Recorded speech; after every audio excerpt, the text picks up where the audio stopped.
ఒక సినిమా పాట మీద డాన్స్ ఎలా చేస్తారు? పాట వేరు, డాన్స్ వేరు గదా! అంటే ఫేస్ క్యామ్ ఎలా చేస్తాం మనం? ఫేస్ వేరే ఇచ్చి మళ్ళా తర్వాత వాయిస్ ఓవర్ వేరే ఇచ్చి ఆ 2 సింక్ చేస్తే మాటలనేట్టుగా అలా చేస్తారంట. కానీ ఆడియన్స్‌కి తేడా కనిపించకుండా చూసుకుంటారు. అది ఎట్లా అంటే సేమ్ అన్నట్టు. నిజంగా మనం పాట మీద చేస్తే ఎలా ఉంటుందో అలా వాయిస్ ఓవర్ చూసుకుంటారు. కానీ అది స్క్రిప్ట్ ప్రకారం చేయకుండా నాన్ స్క్రిప్ట్‌గానే చేస్తారు. కానీ నాన్ స్క్రిప్ట్‌గానే వాయిస్‌కి టచ్ అయ్యేటట్టు ఉంటదనమాట. అంతే తప్ప స్క్రిప్ట్ ప్రకారం చేయరు. స్క్రిప్ట్ ప్రకారం చేస్తే రాదనమాట. స్క్రిప్టే ఉంటది తప్ప మనం చేసినట్టుండదు. స్క్రిప్ట్ ఒకటుంటదిగా. అంటే స్వేచ్ఛగా చేస్తారు. పర్సనల్‌గా నాన్ స్క్రిప్ట్‌గానే చేస్తారు. కానీ అది సింక్ అయ్యేటట్టు నాన్ స్క్రిప్ట్‌గా చేస్తారంట. అది ఈడ టెక్నిక్ అనమాట. ఓకే. అంటే స్క్రిప్ట్ ప్రకారం చేసి, ప్రాక్టీస్ చేసి దాన్ని మళ్ళా నాన్ స్క్రిప్ట్‌గా చేస్తారన్నట్టు. అప్పుడే మంచిగొత్తది. స్క్రిప్ట్ ప్రకారం రాదు.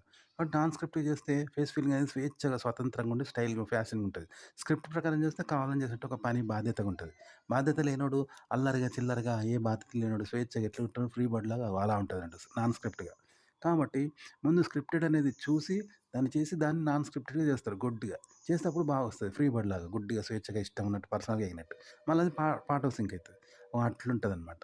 కాబట్టి పాట కూడా ఇలాగే పాడాలి. పాట పాడడం కూడా స్క్రిప్టెడ్‌గా పాడి దాన్ని మళ్ళీ నాన్ స్క్రిప్టెడ్‌గా ఎలాంటి స్క్రిప్ట్ లేకుండా 100% లేకుండా నువ్వు పాడితే ఎలా ఉంటుందో అలా పాడాలి. కానీ అందులో మళ్ళా పాట రావాలంట. అది టెక్నిక్. అలాగే మన పాట నుండి మనల్ని వేరు జేయాలి. అప్పుడు పాట ఏం మిగులుతదిగా అదనమాట. అది ఉండాలి. మనం ఉండొద్దనమాట. ఓకే. ఒత్తి పట్టడము, పాడడము అని 2 ఉండద్దు. మనమే ఉండొద్దు. కేవలం పాట ఉంటే ఎలా ఉంటుందో అలా పాడాలి. అండ్ ఆడ శవం ఉన్నది. మన శవం ఉన్నదనుకో మనం చనిపోయినాం. మనం ఉన్నామన్నా మన శవం ఉంటది. మన శవమా పాడదు గదా! మరి పాట ఎలా వచ్చింది? అలా ఉండాలి పాట. అంతే తప్ప మనం ఉండొద్దనమాట. మనం అనేదే ఉండద్దు ఏ విధంగాను. వీడియో నుండి ఆడియోను వేరు జేయడం ఎలానో, అలా మనం వాడిన పాట నుండి మనల్ని వేరు జేయాలి.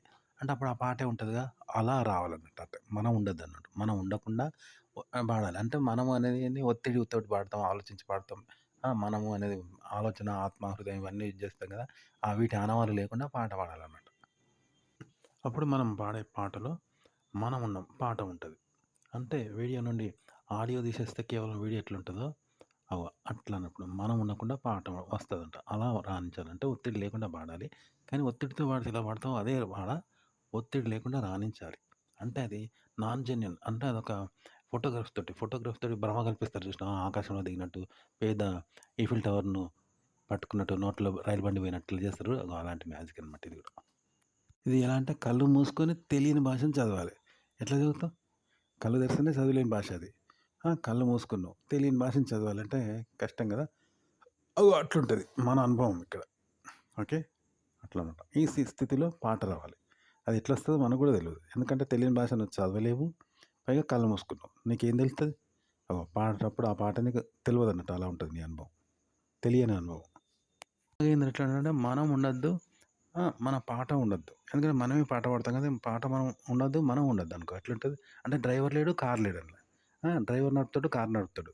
కారు కారు నడుస్తది. కానీ ఇక్కడ డ్రైవర్ లేడు, కార్ లేదు. అప్పుడు ఎట్లుంటదో అలా ఉండాలి పాటనమాట. డ్రైవర్ అంటే మనము. కారు అంటే కారు నడిపేది కదా! ఆ 2 ఉండొద్దు. మరి ఎట్లుంటది డ్రైవర్ నడుపుతలేడు, కారు లేదు. మరి ప్రయాణం ఎట్లా జరుగుతాంది? అది పాట అట్లుంటదనమాట. అది పాడే విధానం. తెలిసి మనల్ని మనం గోరంతా కూడా కొట్టుకోలేం. దెబ్బ తాకించుకోలేం. కానీ మనకు తెలవకుండా పెద్ద రాయి తాగొచ్చు. తెలుసా పెద్ద గాయం కావచ్చు చూసినావా? తెలవకుండా జరుగుతది కదా! దాన్నయితే అయితది. దాన్ని మనకు భరిస్తాం. కానీ తెలిసి గోరంతా కూడా చేసుకోలేం కదా! తెలిసి పాడొద్దనమాట. తెలవకుండా జరిగితే ఎలా ఉంటది? మనకు పెద్ద గాయమైతే ఆ పరిస్థితి ఉంటదంట ఇక్కడ. పాటలోనూ మనముండొద్దు. మనలోనూ పాట ఉండొద్దు. అలా ఉండాలంట పాట. మనం చనిపోయినము. మన శవము లేదు. అప్పుడు మనం అనేవాళ్ళం ఉండం గదా! మన ఉనికే ఉండదు గదా! మన ప్రాణం ఉండదు. మన శవము లేదు.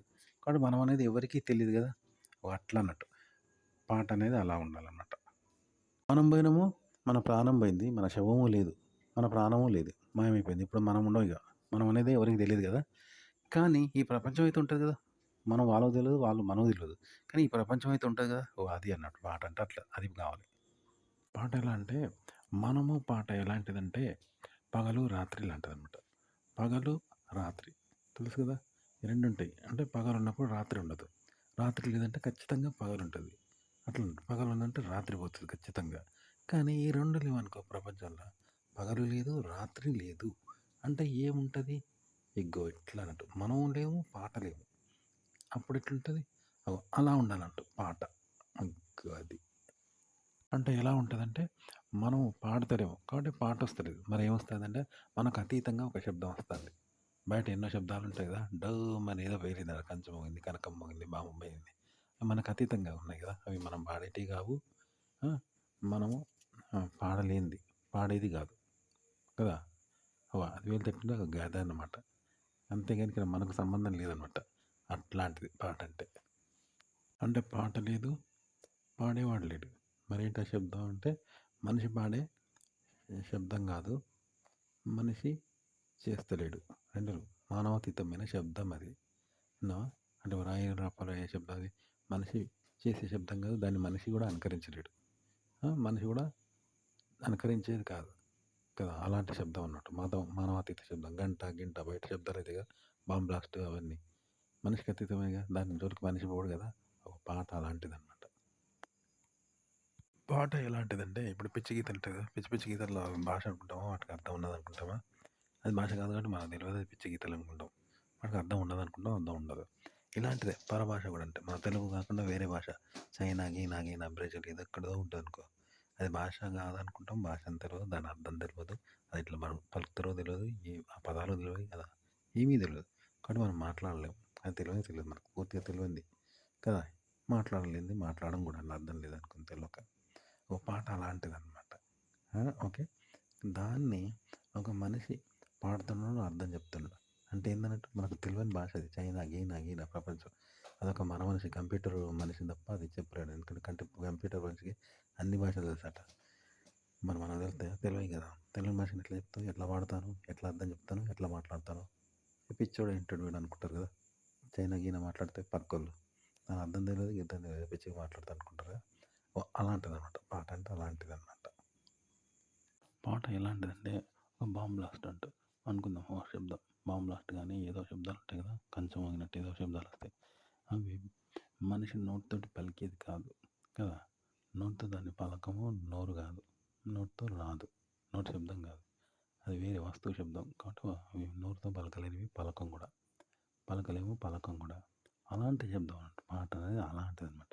అయితే మా నోరుతో పలకలేనివి, పలకని శబ్దాలు ఉంటాయి కదా! అవి బాంబ్ బ్లాస్టు, లారీ శబ్దం, గాలిమోటార్ శబ్దం ఉంటది కదా!